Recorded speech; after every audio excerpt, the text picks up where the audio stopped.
मौजूदा समय में फर्टिलाइजर खेती का एक बहुत ही अहम हिस्सा है। देश में फर्टिलाइजर का उपयोग खेती में बड़े पैमाने पर होता है।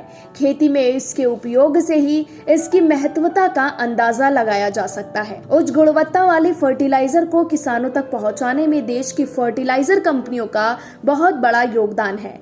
इस दौरान भारतीय उर्वरक संघ के अध्यक्ष के.एस. राजू ने मीडिया कर्मियों को संबोधित करते हुए कहा कि भारतीय उर्वरक संघ के वार्षिक सेमिनार का आयोजन दिल्ली के एरोसिटी स्थित होटल पुलमैन में 7 से 9 दिसंबर तक आयोजित किया जाएगा। ये 3 दिवसीय कार्यक्रम होगा। उन्होंने इस 3 दिवसीय कार्यक्रम के मुख्य बिंदुओं के बारे में बताया। उन्होंने बताया कि इस साल इस कार्यक्रम का थीम 2023 तक भारतीय उर्वरक संघ रखा है। मीडिया कर्मियों को संबोधित करते हुए उन्होंने फर्टिलाइजर सेक्टर 2030 के बारे में बताते हुए कहा कि दुनिया इस समय खाद्य तेल, ऊर्जा, बढ़ी हुई कीमतों जैसी समस्याओं का सामना कर रही है। लगातार हो रहे क्लाइमेट में बदलाव, ग्रीन हाउस गैस आदि ने उर्वरक क्षेत्र को प्रभावित किया है। Novotel Hotel in the Aerocity. This will be inaugurated by the Honorable Minister, Mr. Mansukh Mandavyaji, and the Minister of State would be present as well, along with the Secretary and all the officials. And very happy to announce that the delegates, there will be a large number of delegates, which was very pleasantly surprised. Very happy to announce almost close to 1,200, right? 1,180 people have registered. That's a very reassuring and very happy thing to, after a big gap. People are wanting to come back and engage in the dialogue and the discussions. Many of you have been participating in these press conferences in the last few years. You know the trends, but I would like to, you know about it, but I would like to emphasize that there are lots of winds of change is happening. Environmentally, climate changes, technologies, lots of things are happening on the ground. And the industry is also gearing up to respond to this. We put our resources to the best use in catching up with these changes. So this year's the seminar is about the changes that are happening. So if you see the fertilizer sector by 2030, we're not talking futuristic. We're not talking about the problems, the issues. They're all there. And we keep working with government to have those issues addressed. But at the same time, looking ahead to 2030, because this is the year that the government of India also set for itself to bring about dramatic changes in the economy and in various aspects of the economy. So we are looking ahead to 2030 and saying what are the things that are happening on the ground globally, nationally, and what we should be doing, which are the areas we're working at. So in that sense, this is a change in the shift in our entire emphasis for this conference. You could see that we have this major subjects, roadmap of fertilizer sector for sustainable agriculture, innovations in agriculture, greening fertilizer production, fertilizer logistics management, new options. And of course, in each of this, there are several speakers and looking at this in the contemporary challenges, the challenges today that we are facing as a global level or national level, and the areas we believe are necessary to be addressed and to be involved in. So we're looking forward to an exciting debate discussions in those 3 days, and we'll see what the outcome is. Having said that, this industry all of you know this industry very well, and there have been a lot of developments, a lot of new investments have happened in the urea sector, with a lot of governments investing in the plants in Ramagundam, Talcher, and Gorakhpur, and Sindri on the one hand. We have new technologies like nano urea is coming into have been implemented, grounded is happening. And there will be more products, more technologies coming in the years to come. We see that more of that happening. as an industry, we are gearing ourselves to not only address them, to also participate in these new technologies as well. The overall agriculture production, but in a sustainable manner to reduce the impact on the soils and atmospheric emissions, nitrous oxide. These are challenges which all of us must deal with, and we as a industry are pledging ourselves that we will deal with this, and we'll be in line with the national and global objectives of containing and reducing these emissions. Currently, of course, the government here has been very supportive towards agriculture, to the farmers, despite geopolitical situations that have happened, the energy prices, the availability of materials, and the dynamics that go around with it. Because of that, the demand for the budget, the much higher requirement, government has responded very positively and making available all the money that is required.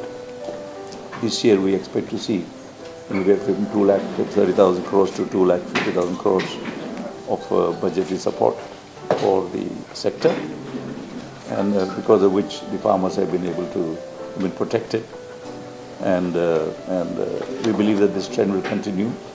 Prices would soften, things would improve, but then government is standing by to make necessary resources available. Unlike in the past, where there's always a lag between what is available in the budget and it all spill over the year and year after that. There is a story we've been talking about a long time. The story doesn't exist anymore. Government is responding very well and making good requirements.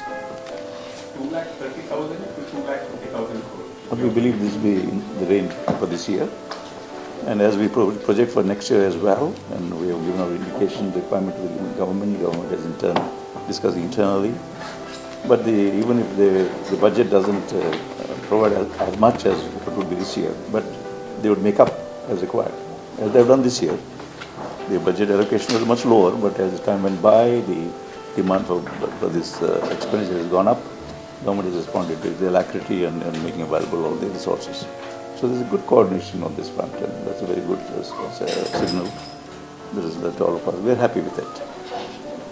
And likewise, in all aspects of logistics and more focus in the marketplace, industry and governments are working together in many ways. And of course, there's a lot of talk about availability of fertilizer in the market. इस दौरान भारतीय उर्वरक संघ के महानिदेशक अरविंद चौधरी ने media कर्मियों को संबोधित करते हुए कहा कि इस कार्यक्रम में 50 से अधिक कंपनियां अपने स्टॉल लगाएंगी और लगभग 1200 से अधिक डेलीगेट्स यहां भाग लेंगे। बहुत अच्छा समय हम लोग एफआई के लिए है कि फर्स्ट टाइम जो हमारा ये 2 साल के बाद फर्टिलाइजर सम्मेलन हो रहा है, इसमें जो पार्टिसिपेंट की जो फिगर है वो फर्स्ट टाइम हमने इंक्रीज़ करी है और आज तक हमारे 1180 रजिस्ट्रेशन हो चुके हैं, जो कि कभी ऐसा नहीं हुआ है। ये 2 पार्ट में है हमारे, एक टेक्निकल सेशन पार्ट है और दूसरा पार्ट हमारा एग्जीबिशन का है। हमारे 51 स्टॉल की हमने व्यवस्था करी है होटल में ही, और उसमें भी स्टॉल हमको अब मना करना पड़ रहा है कि हम स्टॉल अब स्पेस नहीं दे पाएंगे। तो एक बड़ा अच्छा रिस्पांस मिला है हमको इस बार। हम लोगों ने जब बोर्ड ने निर्णय लिया कि नहीं फिजिकल करिए, तो बड़ा चैलेंजिंग जॉब था। उस समय कोई भी होटल हमारी शर्तों पे तैयार नहीं था कि हम इसको ऑर्गेनाइज़ करें। वो अपनी कंडीशन रख रहे थे। कई होटल घूमने के बाद ये मैन एग्री हुआ, और निश्चित जो रिस्पांस उनको भी मिला है उससे उन्हें भी उम्मीद नहीं थी। उनके सारे बोर्ड रूम बुक हुए, उनके रूम्स बुक सारे बुक हुए नोवाटेल और दोनों में पुलमैन में। तो एक अच्छा बिजनेस उन्हें मिला, और ये एक अच्छा इन्वायरमेंट मिल रहा है फर्टिलाइजर इंडस्ट्रीज़ के लिए कि इसमें फॉरेन डेलीगेट्स भी हैं, हमारे एक्सपोर्टर भी हैं इसमें। तो सारे बोर्ड रूम्स वगैरह बुक हैं, और हमारी सारी फर्टिलाइजर इंडस्ट्रीज़ है इसमें। फर्टिलाइजर इंडस्ट्रीज़ को भी मौका मिल रहा है कि हम एक साथ चर्चा कर सकें। और जो टॉपिक्स सर ने बताए हैं ऑलरेडी आप लोग को, ये टॉपिक्स हम लोगों ने इस विषय निश्चित तौर पर 2030 तक हम कहाँ जाएंगे। और निश्चित आप लोगों को मालूम है कि इस साल की जो सब्सिडी है वो 2.5 लाख करोड़ है। फ्यूचर में इसे कैसे रिड्यूस किया जाए, नैनो यूरिया को कैसे प्रमोट करें और अल्टरनेट क्या हो सकता है। हमारा इल्ड जो है, टारगेटिव इल्ड जो है वो पर हेक्टेयर 40 क्विंटल का जो है उससे भी कम ना होने पाए, उससे बढ़े, उससे कम ना होने पाए, उसको भी ध्यान रखते हुए, क्योंकि हम एकदम से चेंज नहीं कर सकते हैं, क्योंकि हमारा जो फूड सिक्योरिटी है वो फर्टिलाइज़र पे पूरी तरीके डिपेंडेंट है, तभी हम फूड सिक्योरिटी अचीव कर पा रहे हैं। तो इन सबको ध्यान में रखते हुए फर्टिलाइज़र सेक्टर 2030 तक कहाँ तक जा सकता है वो सारे विषय चुने गए हैं और निश्चित तौर पर टेक्निकल सेशंस में काफ़ी लोग लाभान्वित होंगे। क्वेश्चन आंसर भी सेशन रहेगा उसमें, जिससे कि उनके डाउट्स जो क्लियर किए जा सकें और ये एक अच्छा अवसर है हमारे सभी फर्टिलाइज़र इंडस्ट्री के लिए और एग्रीकल्चर सेक्टर के लिए। Environment is very, very important for fertilizer industry because unlike other industries where we have emphasis on use of natural resources, efficient use of natural resources, only at production centers. In case of fertilizer industry, it's very, very important to have efficient use of natural resources and consumption centers. Water, for example, we still believe in flooding the fields. आप लोगों ने देखा होगा, whenever you are driving next to the road, next to the paddy field, there will be always puddles of water on the main road. This is the overflow from the paddy fields. Same thing you see in Western UP in sugarcane. So somewhere this misuse of both energy and water, because this production part and industry's responsibilities, etc., both our chairman and DG have discussed. But I thought this is also the occasion to talk about these things. Because environment improvement is contingent upon efficient use of natural resources. And hydrocarbons is a villain, as all of you know.